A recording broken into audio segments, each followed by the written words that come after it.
60 years ago today, Beatlemania hit Vancouver. It was the rock band's first concert in Canada. They hit the stage at Old Empire Stadium to more than 20,000 fans, the largest crowd of their first North American tour.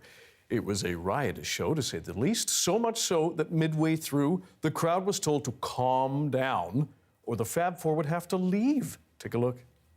You know I work all day to get your money to buy a thing, and it's worth it just to hear you say you're gonna give me everything. So why on earth should I moan? 'Cause when I get you alone, you know I feel okay.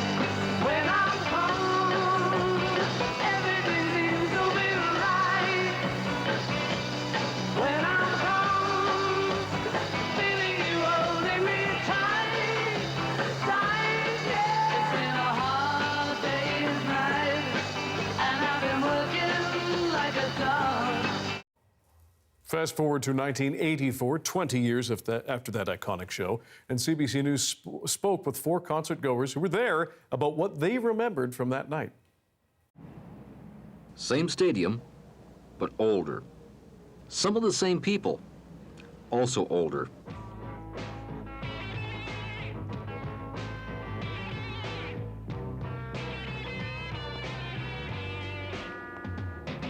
was 20 years ago today, Sergeant Pepper taught the band to play. Well, actually, we drove out in a Mustang. I remember that because the Mustangs had just come out in 1964, and we all felt so cool driving out here. But that's all I remember.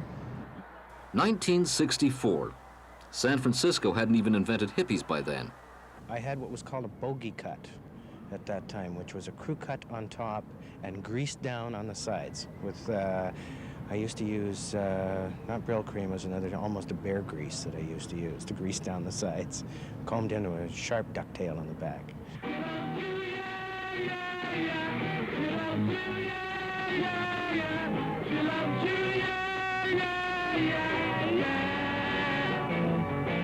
Lindsay Forsberg was 16. But I remember a really white light, and it felt really dreamlike to me because I'd been looking forward to it for so long. I couldn't believe that I was actually seeing the Beatles.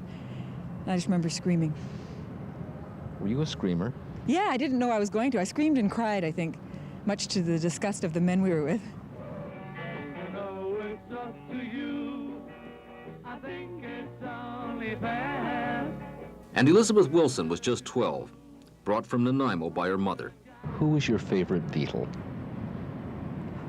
George. Where'd you get the button? I got it that night. I wore this button on the night of the Beatles concert. And you've had it all these years? I've had it all these years, yeah. I still have my ticket stub somewhere. I have the program, the original program. You've had all that for 20 years? Yes. Joining us for more on this is Pat Carabray, a music professor at UBC's Chan Center for the Performing Arts. Pat, we've seen how momentous the show was for fans, 20,000 plus of them. How big was it for Vancouver as a city that the Beatles did their first Canadian show here? Oh, I think it was huge. I mean, it's one of those things that every place they landed, it became a major event. And I think about the beginnings of the stadium concert business. I mean, they didn't even have amplifiers big enough so that the audience could hear them. So, I mean, it's just the beginning of a whole new era and super exciting.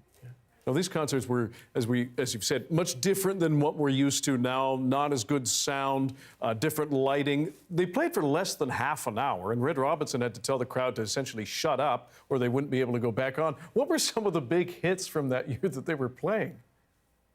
Oh, well, I mean, you know, Twist and Shout and She Loves You, Yeah, Yeah, Yeah. You know, all these were amazing songs. I mean, I think, you know, it's a time when we had 2 television channels, you know, and everybody gathered together to hear these new things. I remember, and I wasn't a teenager yet, I remember when they were on the Ed Sullivan Show. So, I mean, again, the industry of popular music is just starting to evolve so quickly, with music being heard, in ways that it never was before. People with transistor radios. It used to be that you had to gather around a family radio, and now all of a sudden, it was just so much more portable that people could hear the music and really catch on to it and enjoy it in new ways. Now, these concerts, and this was massive for its time, in terms of crowd size, were really something that people had not yet experienced before. This is sort of the dawning of the big stadium show, right? Oh, absolutely. And like I say, the technology wasn't there to support it. The security wasn't there to support it. Crowd control and management. Just think about, those many people all extremely excited. Now we're much more used to this, and it wouldn't be too many years from now when rock bands would start, with biker gang guys doing crowd control for them. So I mean, it was just so new that poor Red had, sit down or they will have to go home. Yeah. So I mean, it really is such a new thing for Canadian audiences, for Vancouver audiences, and really for audiences around the world. Pat Carabray from UBC Centre for the Performing Arts, we really appreciate your time and your perspective. Thanks for joining us. Thanks so much. Appreciate it.